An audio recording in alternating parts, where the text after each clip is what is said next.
Lectura de la profecía de Ezequiel. Así dice el Señor Dios: yo mismo en persona buscaré a mis ovejas siguiendo su rastro, como sigue el pastor el rastro de su rebaño cuando las ovejas se le dispersan. Así seguiré yo el rastro de mis ovejas y las libraré, sacándolas de todos los lugares por donde se han desperdigado un día de oscuridad y de nubarrones. Yo mismo apacentaré mis ovejas, yo mismo las haré sestear, oráculo del Señor. Buscaré las ovejas perdidas, recogeré a las descarriadas, vendaré a las heridas, curaré a las enfermas, a las robustas y fuertes las guardaré y las apacentaré como es debido. Y a vosotras, mis ovejas, así dice el Señor: voy a juzgar entre oveja y oveja, entre carnero y macho cabrío. Palabra de Dios.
y repara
Lectura de la carta del apóstol San Pablo a los Corintios.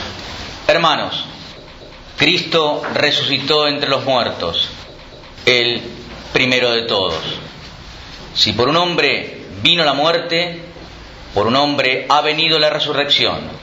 Si por Adán murieron todos, por Cristo todos volverán a la vida, pero cada uno en su puesto. Primero Cristo, como primacía. Después, cuando Él vuelva, todos los que le son de Cristo. Después los últimos, cuando Cristo devuelva a Dios Padre su reino, una vez aniquilado todo principado, poder y fuerza.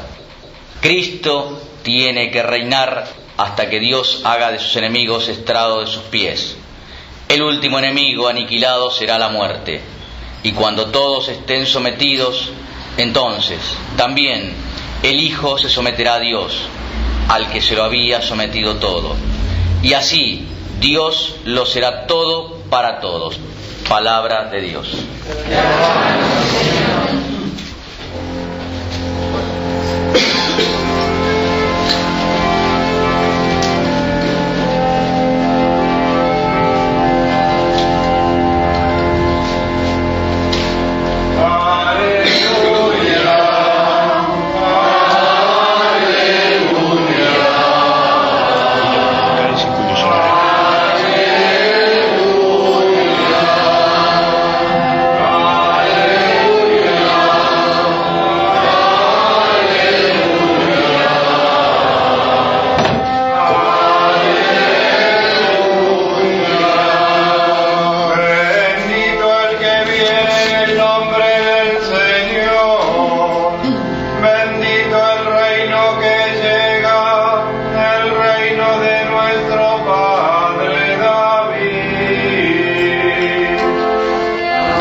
El Señor esté con vosotros.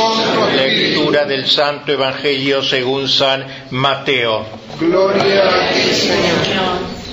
En aquel tiempo dijo Jesús a sus discípulos: Cuando venga en su gloria el Hijo del Hombre y todos los ángeles con él, se sentará en el trono de su gloria y serán reunidas ante él todas las naciones. Él separará a unos de otros, como un pastor separa las ovejas de las cabras, y pondrá las ovejas a su derecha y las cabras a su izquierda. Entonces dirá el Rey a los de su derecha: Venid vosotros, benditos de mi Padre, heredad del reino preparado para vosotros desde la creación del mundo, porque tuve hambre y me disteis de comer, tuve sed y me disteis de beber, fui forastero y me hospedasteis, estuve desnudo y me vestisteis, enfermo y me visitasteis, en la cárcel y vinisteis a verme. Entonces los justos le contestarán: Señor, ¿cuándo te vimos con hambre y te alimentamos, o con sed y te dimos de beber? ¿Cuándo te vimos forastero y te hospedamos, o desnudo y te vestimos? ¿Cuándo te vimos enfermo o en la cárcel y fuimos a verte? Y el Rey les dirá: Os aseguro que cada vez que lo hicisteis con uno de estos, mis humildes hermanos, conmigo lo hicisteis.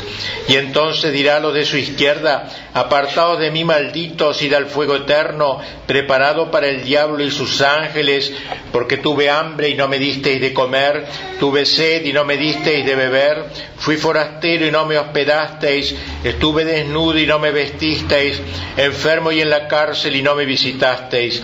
Entonces también estos contestarán: Señor, ¿cuándo te vimos con hambre o con sed, o forastero o desnudo, o enfermo o en la cárcel y no te asistimos?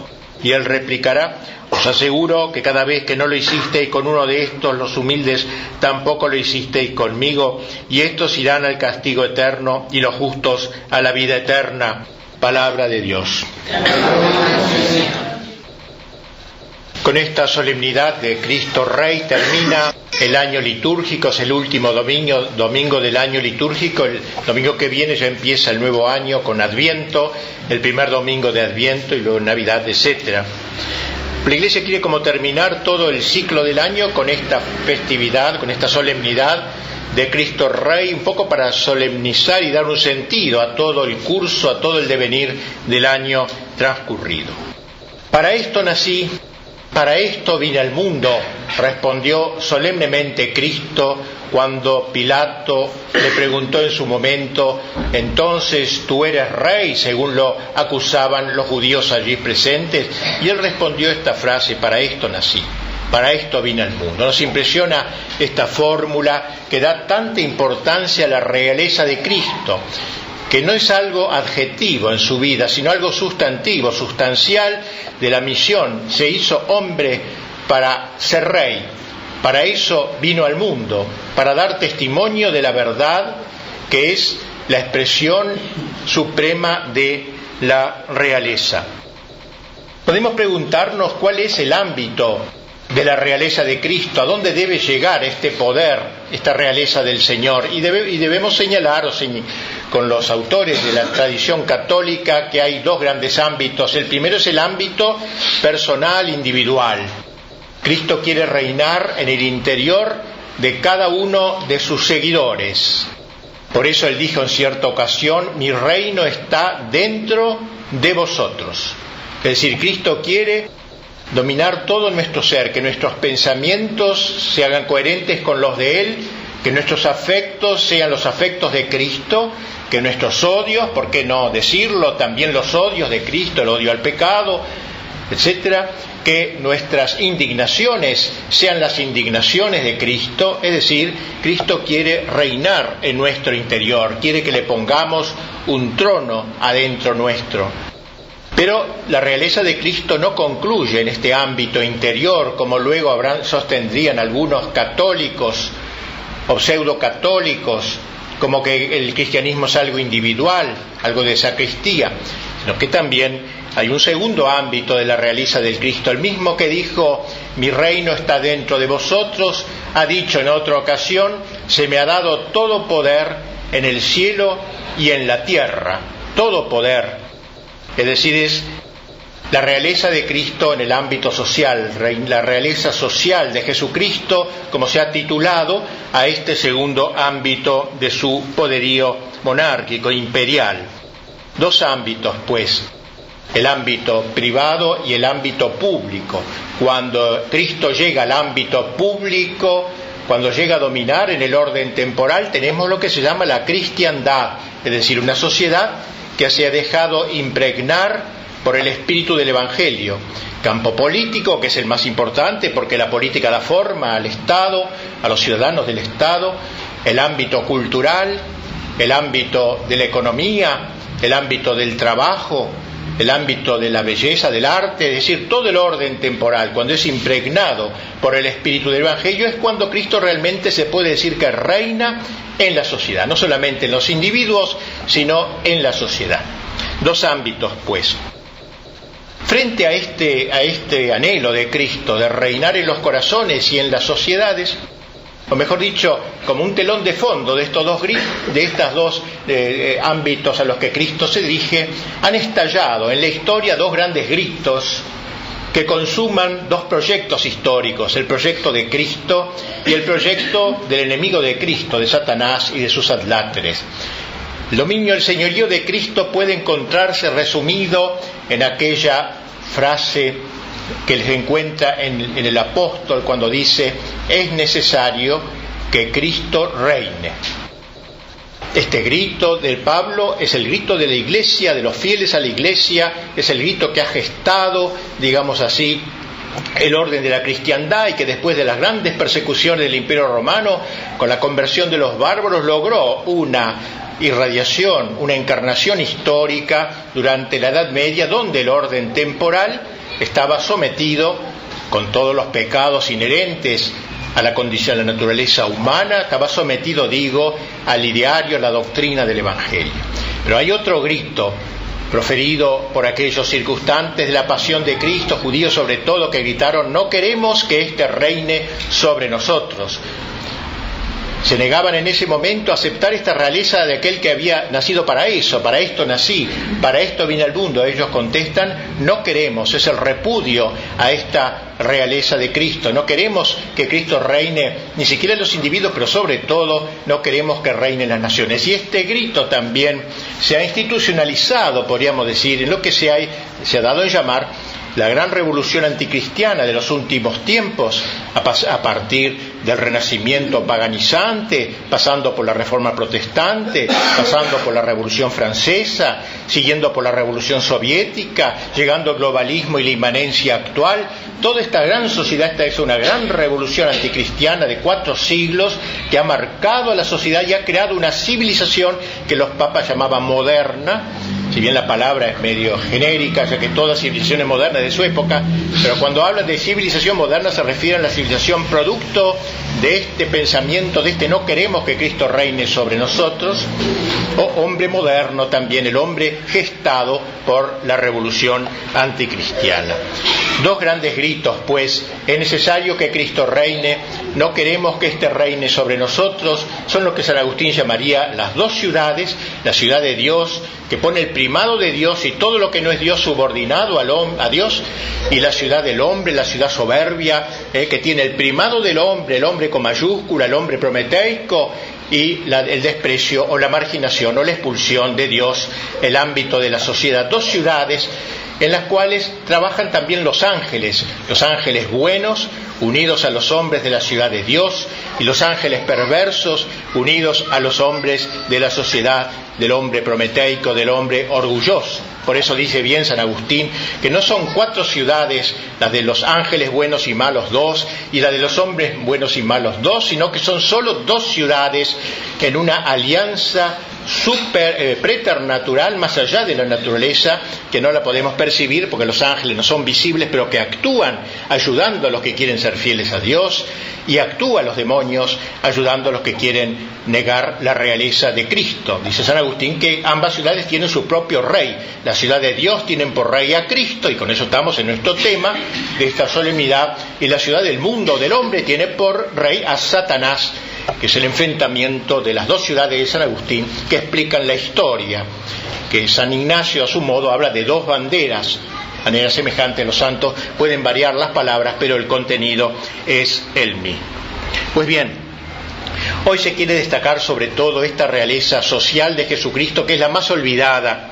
La más olvidada. El cardenal Pío, ese gran cardenal del siglo XIX, cuando hablaba de los Reyes Magos, decía que estos llevaron a la cuna, a Belén, llevaron 3 dones: el oro, el incienso y la mirra. El incienso es como un símbolo de Dios, ya que en la antigüedad se incensaba a los ídolos o a los emperadores que querían suplir a Dios. Y el incienso entre los cristianos se usa en la misa para en homenaje a Dios. El incienso se dirige a Dios. La mirra era un producto que se regalaba sobre todo a los parientes de los difuntos, que ponían junto al cadáver para que no diera mal olor, digamos, la mirra. Y el oro era lo propio del rey, se regalaba oro al que era rey. Pues bien, dice el cardenal Pi, los hombres de nuestro tiempo, los católicos, muchos católicos, porque otros ni siquiera esto, pero los católicos, muchos de nuestro tiempo, le ofrecen a Cristo el incienso de Dios y la mirra del hombre, es decir, lo reconocen verdadero Dios y verdadero hombre, que no es poco, pero se niegan a darle el oro, se niegan a reconocer su realeza. Y por eso es necesario que hoy, con la Iglesia que nos ofrece esta solemnidad para nuestra consideración y nuestra piedad, recalquemos este dogma de nuestra fe que Cristo es Rey.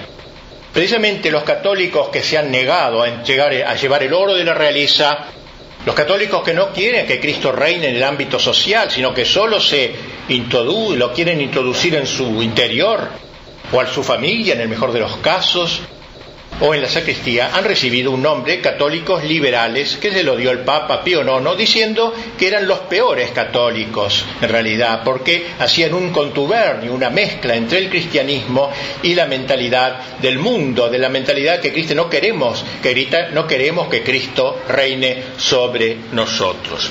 Pues bien, digamos con el Papa Pío XI, que levantó esta solemnidad, esta fiesta, dirigiéndola como solemnidad en el culto católico, y lo hizo ocasionalmente, pero mejor dicho, con ocasión de dos grandes acontecimientos: el levantamiento de los cristeros en México, que morían gritando "Viva Cristo Rey", y por eso sus enemigos los llamaron cristeros, porque tenían siempre en la boca el nombre de Cristo Rey, sobre todo en los momentos dramáticos de su asesinato, de su martirio, y también en la cruzada de España, que muchos morían gritando "Viva Cristo Rey". Esta idea movió al Papa Pío XI a declarar esta fiesta luego de muchas dudas, pero al fin resolvió escribir esa magnífica encíclica, cuya lectura se recomienda hoy también, la Quas Primas, en donde habla de la teoría, de lo que es la realeza de Cristo, el ámbito, etc. Y entre otras cosas dice el Papa allí que es cierto que en el mundo de hoy,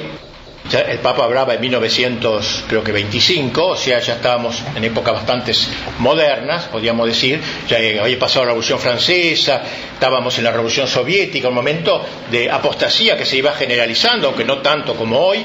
El Papa decía: es cierto que hoy en los parlamentos no se habla de la realeza de Cristo, es cierto que hoy en la familia no se habla de la realeza de Cristo, pero mientras más se calle el nombre de Cristo, más fuertemente hay que proclamarlo, decía Pío XI, tener el coraje de proclamarlo. Y hoy, que no se lo proclama casi ni siquiera dentro de la Iglesia, gracias que existe esta solemnidad para poder recordar un misterio tan olvidado, porque muchas veces, se habla de Cristo como en la vida espiritual, la relación con cada uno, pero no se sale al encuentro de estos que gritan: no queremos que Cristo reine sobre la política, no queremos que Cristo reine sobre la economía, no queremos que Cristo tenga nada que ver con la familia, no queremos que Cristo tenga que ver con el arte. No se sale al encuentro de ellos, no se les proclama por amor y por misericordia, no por odio, sino por deseo de su conversión.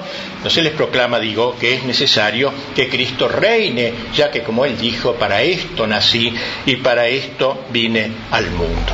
Pues bien, que estas consideraciones y la solemnidad que le queremos dar particularmente en esta capilla a este misterio tienen no poco que ver con lo que acabamos de decir, con ese olvido, esa preterición de la realeza de Cristo, del reinado social de Jesucristo. Pidámosle al Señor, sobre todo en el momento de la comunión, que cuando entre dentro de nosotros nos haga militantes de Cristo Rey, que mi reino está dentro de vosotros. ¿Cómo lo podemos decir en el momento de la comunión? El reino de Cristo está dentro, entra, hace su ingreso en nuestro interior, como antaño en la ciudad de Jerusalén, que era la ciudad real, entra en el corazón mío. Pidámosle en ese momento que nuestras voluntades se vayan haciendo cada vez más sus voluntades, que nuestros amores se vayan haciendo cada vez más sus amores, que nuestras indignaciones sean las indignaciones de Él, para que podamos ser verdaderos militantes en la lucha por la cristiandad, nunca renunciar a ella. Obviamente no la podemos conseguir con 1 o 2 presidentes extraordinarios o 2 o 3 papas santos, será trabajo de largo aliento, pero el ideal debe quedar siempre bien en claro que es preciso que Cristo reine. Para esto ha nacido, no podemos diluir el Evangelio. Pidamos entonces la gracia de poder nosotros primero ofrecerle nuestro interior, porque podemos hablar mucho de afuera y no le hemos dado a Cristo el ámbito interior, para que desde allí de alguna manera podamos ser apóstoles y militantes de su realeza. Así sea. Creo en Dios, Padre Todopoderoso, creador del cielo